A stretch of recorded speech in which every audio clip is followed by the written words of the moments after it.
Nous avons le plaisir d'accueillir M. Martin Plante de Codeux Géospatial. M. Plante est fort de près de 15 ans d'expérience en géomatique et en gestion de l'information. Martin Plante a su conjuguer tout au long de sa carrière ses fortes compétences techniques avec ses excellentes capacités de communication. Il a, dans le cadre des différentes missions qui lui ont été confiées, réalisé et supervisé l'implantation de nombreux systèmes d'information en Amérique, en Afrique, en Asie et en Australie.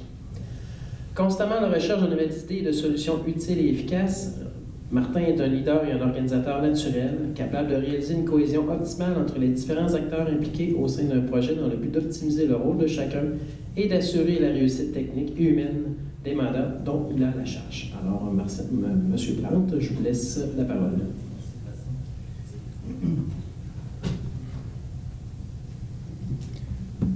Bonjour tout le monde.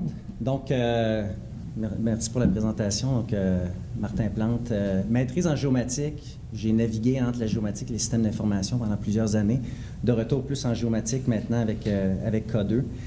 Donc, aujourd'hui, le but de la présentation, c'est de présenter les dernières améliorations qui ont été faites au produit GMAP, donc la version 6.5.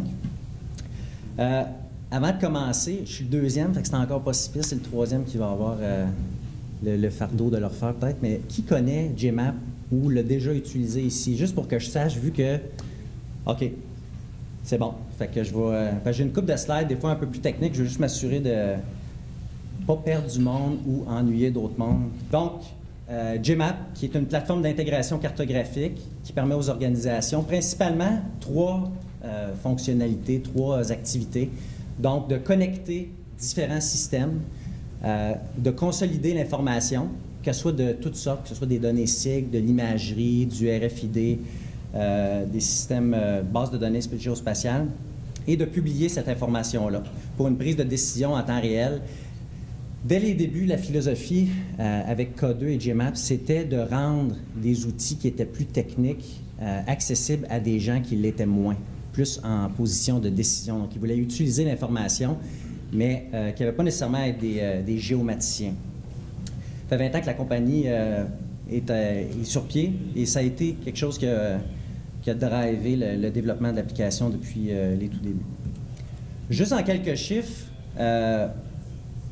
pour ceux qui connaissent peut-être moins, donc GMAP, c'est un produit qui est 100% québécois. On fait la présentation à Toronto la semaine prochaine, ça va être 100% canadien. Non, mais sans blague, c'est un contenu qui vient d'ici. C'est utilisé dans plus de 425 organisations. L'application est disponible en 3 langues, donc de facto, anglais, français, espagnol est supporté dans la plateforme. C'est disponible en 2 modes, donc le modèle PaaS, puis Software as a Service, donc dans le cloud, et le SDK est gratuit. Pour la version Pro et la version Web, je vais vous parler de la version Web un peu plus tard, le SDK pour la version Pro était déjà disponible. L'architecture de GMAP, je vous partage, c'est la slide que j'aime le moins dans le deck, mais elle est importante juste pour ceux qui connaîtraient moins, comprendre un peu comment ça fonctionne. Donc, tout est organisé autour d'un serveur GMAP qui connecte les données, qui permet de les publier. Donc, on va se connecter à toutes sortes d'informations. Je l'ai déjà dit, donc que ce soit des fichiers SIG, images satellitaires, des RFID, ou même d'autres serveurs GMAP. Donc, une organisation qui est déjà installée avec un serveur GMAP peut publier ou rendre ses données disponibles à une autre organisation qui, elle aussi, utilise la technologie. Et on déploie cette information-là sous forme de projet dans 3 applications différentes, donc la version Pro, mobile et web. On permet aussi de connecter avec d'autres systèmes d'information géographique et il y a aussi tout un ensemble d'extensions qui viennent avec les 3 produits principaux. Certaines de ces extensions-là ont été créées, sont maintenues par Codeux et d'autres sont créées par les partenaires donc, qui développent pour leurs clients.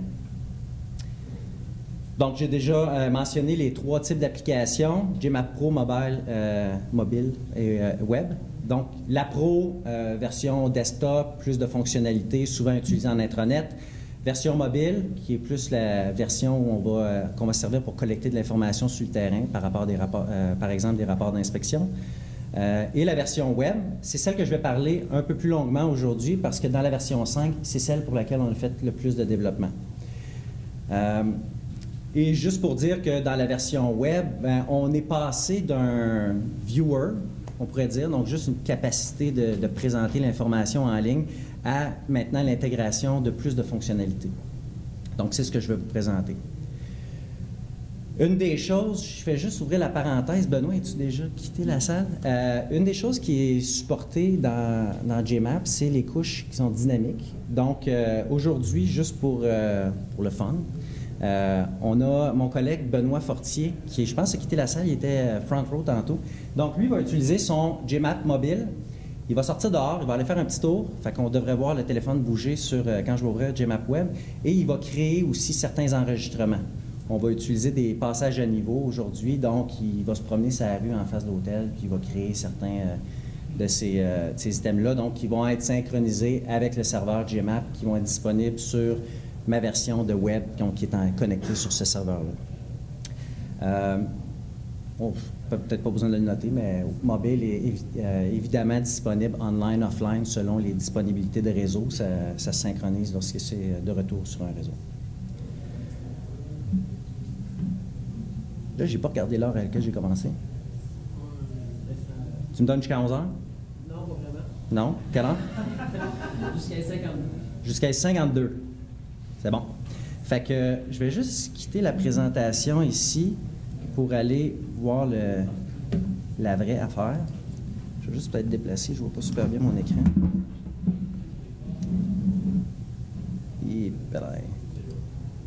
OK. Donc, JMap Web, je ne sais pas si la plupart l'avaient vu ou certains ne l'avaient pas vu, donc une interface, comme son nom le dit, web. Je vais vous présenter juste les outils très brièvement, donc zoom in, zoom out, la capacité de se géolocaliser. Je ne cliquerai pas dessus tout de suite parce que ça m'amène à Drummondville, j'ai moins de données à présenter dans ce coin-là. Donc, zoom à la vue initiale. Une des choses qui a été faite avec 6.5, c'est d'améliorer la gestion des couches. Donc maintenant, à même le menu des couches, on peut présenter les symbologies, utiliser aussi les hiérarchies qui vont être créées, présenter les différentes informations, éditer, sélectionner des couches. J'ai toujours aussi accès à la capacité d'utiliser divers fonds de cartes, que ce soit Bing, Google, OpenStreetMap. Je ne sais pas si Christophe a joint la salle. On présentait des données d'OpenStreetMap dans l'autre salle juste un peu avant. Donc ça, c'est toutes des choses qui sont disponibles. Recherche, que ce soit dans les couches de données qui sont déjà dans le projet. Par exemple, ici, sur une matrice graphique, si je cherche valeur entre 100 000 et 200 000 $ avec un code d'utilisation, je vais juste... Vraiment pas là-bas. Je voudrais prendre 9100. Donc, qui va me chercher sur une carte l'ensemble des polygones qui vont répondre à certains critères de recherche. Capacité aussi d'en sélectionner un en particulier pour aller zoomer directement dessus. Et je pourrais exporter cette information-là, par exemple, en fichier Excel ou en format ou en rapport d'information qui auront été préconfigurés. Cet outil de recherche-là me permet aussi d'utiliser les fonctionnalités de Google Maps. Donc, si je m'en vais juste chercher Drummondville ici, on peut se rendre directement à l'hôtel. Donc, ça, c'est fonctionnalité de recherche. Je vais avoir évidemment les fonctionnalités de sélection, de mesure, de rapport d'information qui sont assez standards. On a intégré pas juste la recherche, donc Google Maps, mais aussi la capacité de faire des recherches direction. Donc, par exemple, si je partais du bureau ce matin pour m'en venir ici, puis on peut déplacer évidemment le point là, pour recréer les chemins. Et je vais aussi avoir accès, si je retourne vis-à-vis l'hôtel, donc on a l'intégration avec Google Street Map. Donc, si je clique ça marchait dans l'hôtel.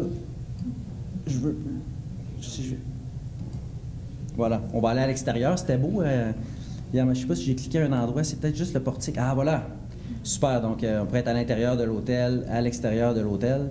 Et l'intégration est des deux bords. Donc, si je me déplaçais sur le chemin, à même mon Google Street Map, bien évidemment, mon curseur va se déplacer sur l'écran. Donc, cette intégration-là est,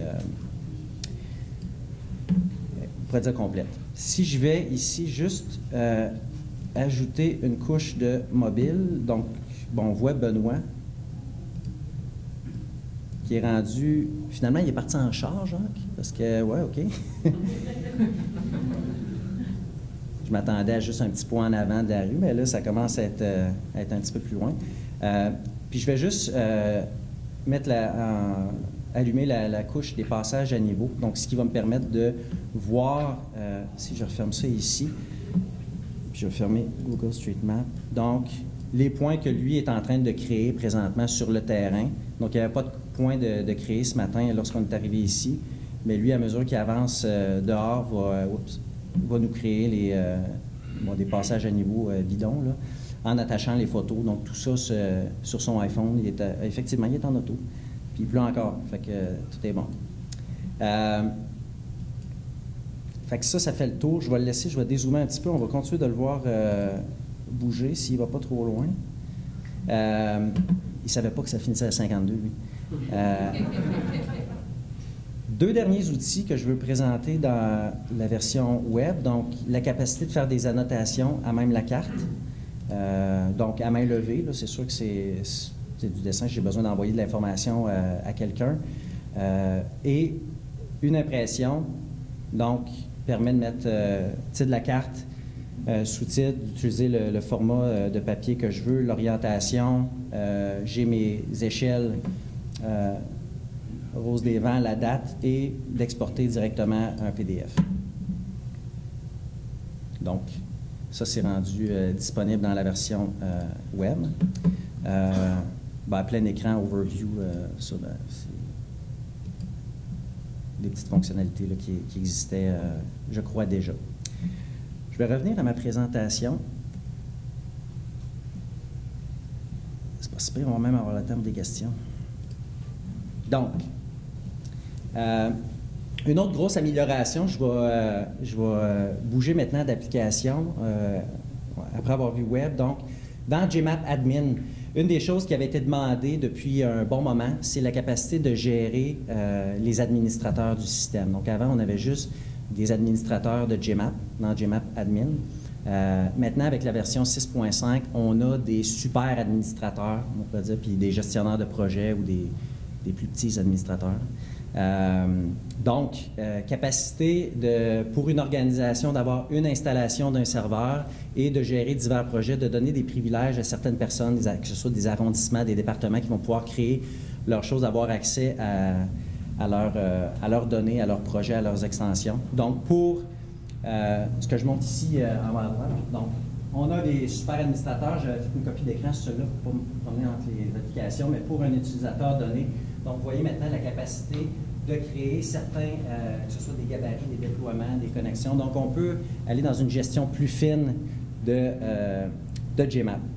Donc, évidemment, très utile pour les plus grosses organisations, aussi en milieu académique où, parce que le plagiat existe encore de nos jours, ben, le besoin d'installer plusieurs instances de Gmap pour pas que les étudiants copient les projets entre eux. Donc là, un professeur pourrait être le super administrateur, donner des droits d'administrateur à un projet à chacun des étudiants. Donc tout le monde va être dans la même boîte, mais avec des petites sections séparées. J'imagine, je viens d'un domaine, moi, où les systèmes d'information qu'on déployait dans ma précédente compagnie, c'était beaucoup dans le domaine minier pétrolier. Et beaucoup pour les domaines des départements sociaux où il y avait de la compensation, de la réinstallation. Donc, toute la question de la ségrégation des données, ségrégation des rôles, c'était vraiment quelque chose qui était crucial parce que dès que tu rentrais de la gestion financière là-dedans, ça pouvait créer des gros problèmes. Donc là, c'est le genre de fonctionnalité qui va permettre d'adresser ces besoins-là. Finalement, je vais essayer de trouver la capture d'écran qui représentait un peu mieux le concept, mais donc la trousse SDK pour Gmap Web. Donc, une trousse qui utilise du Java, du JavaScript, qui permet à des organisations externes de créer leurs propres extensions, donc d'étendre les fonctionnalités de Gmap Web ou d'intégrer Gmap Web dans leurs propres produits. Donc, maintenant, avec la version 6.5, c'est quelque chose qui est disponible. On a un partenaire qui est déjà utilisé pour... lui, c'était juste un besoin de cartographie dans son application pour facturation dans les utilités publiques, donc a accès aux fonctionnalités de GMAP. Et par extension, c'est le SDK pour GMAP Web, mais évidemment connecté à GMAP Server et à toute la suite. Donc, ça fait le tour des améliorations que je voulais couvrir avec vous aujourd'hui. J'espère que je ne vous ai pas perdu. J'étais allé un petit peu vite. J'avais un petit stress de temps. Je ne sais pas s'il y a des questions à ce stade-ci ou si c'était clair. À l'instant, je vais vous porter le micro. Ah oui.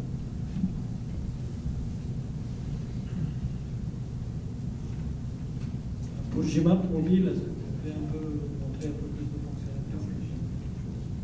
fonctionnalités? GMAP mobile. Oui. Est-ce que c'est comment la licence? C'est comment ça reste une licence? Ah, les licences, je passerai quasiment le micro à Jacques. Je peux répondre. Oui. En fait, GMAP mobile, c'est disponible soit en Windows, en Android ou sur iOS. Et vous m'entendez bien? Et donc, en passant, moi j'avais un commentaire, c'est les principales améliorations de 6.5 qui est une version intermédiaire avant la 7. On n'avait pas le temps de le présenter aujourd'hui. Mais GMAP Mobile, c'est une application que tu télécharges. Dans GMAP, maintenant, on a un générateur de formulaire. Donc, quelqu'un peut créer ses couches éditables, par exemple, une couche existante, va bâtir son formulaire en identifiant les différents champs qui réfèrent à des tables et des champs, des bases de données, plusieurs bases de données. Et on va déployer une application, par exemple, de saisie. On va vous montrer le cas. Mais avec le formulaire, on va saisir en temps réel ou en temps différé, selon si on est en mode connecté ou déconnecté. Donc, c'est très rapide. Le déploiement de formulaire, on parle de personnes mobile, on parle de quelques minutes, à savoir parfois quelques heures, si pour analyser la structure du formulaire. On supporte les formulaires dans le formulaire, donc on pourrait faire de l'inventaire de données et par la suite aller faire des inspections. Donc, on supporte un à peine dans les formulaires, prise de photos, utilisation évidemment du GPS. On peut utiliser un GPS en Bluetooth, GPS symétrique, si on veut avoir plus de précision. Ou encore, qu'est-ce qu'on peut faire d'autre? C'est sauvegarder la donnée en cache pour une utilisation, si on est en mode déconnecté. Est-ce qu'on aurait le temps? Tu peux mobile, je ne sais pas. Pour mobile, au pire, on pourra le... Ouais. Merci, oui, je vais aller voir sur le temps officiel. Il reste 2 minutes. Non, il te resterait encore 3 minutes. 3 minutes. Étant considérant qu'on est dans la période de questions, je pourrais vous accorder ça avec plaisir. La pression monte dans la salle. Je vais te poser une question. À moins qu'il y ait d'autres questions entre-temps? Qu'est-ce que tu dis? Non, alors si vous disposez d'un petit 3 minutes, là, si vous voulez... Pour débrancher, ben moi, j'ai pas mal dit ce que j'avais à dire. Hein? Pas pour ton iPhone, genre. L'auto est où le petit point jaune là-bas?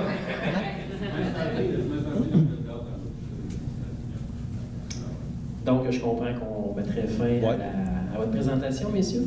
Merci. Merci beaucoup, Martin.